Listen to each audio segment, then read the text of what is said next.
The wiki sort of kind of explains this, but it honestly does it in such a shit job that, when my friend who just got Elden Ring was reading this, he was like, I could not figure out what this means at all.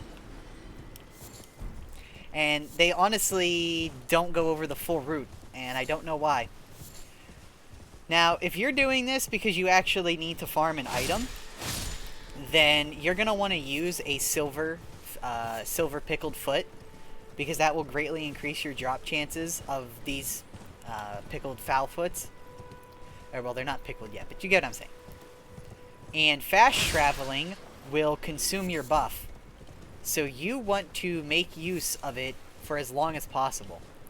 So there's two alterations to the route that the wiki gives you that vastly increases the effectiveness of this farm.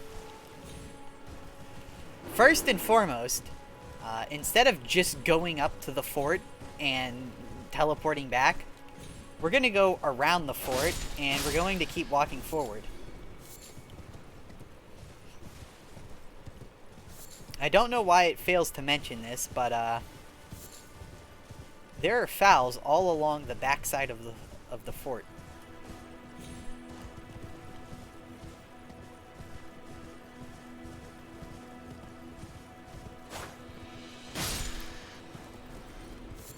There are better weapons for doing this. There's Ashes of War as well you could use. Mages have an insanely easy time with this farm. Now, these items that they drop are very needed for several reasons. For one, they drop, well, they can be used in crafting the silver pickled FowlFoot, which is used to give you item drops from enemies. It gives you 50 points of luck, which is 50% increase in what you start with. But the big reason is this is also required for crafting the gold pickled foot, which gives you 20% more souls, which stacks with this golden scarab. Now, you could end the route here, but if you still have time for your drop chance buff, this is where the second alteration. The first alteration was going behind the fort.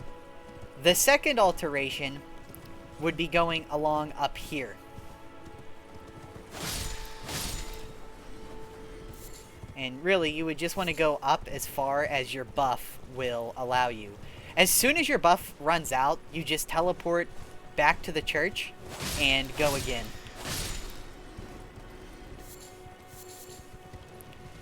Now, obviously, I'm not getting a lot of drops because I didn't use a silvered foot for this. But if you do use a silver foot for this and you go all the way up here, I average about 2 to 3 per run. So you just run this like 10, 12 times and you've got enough for most of all the bosses in one area.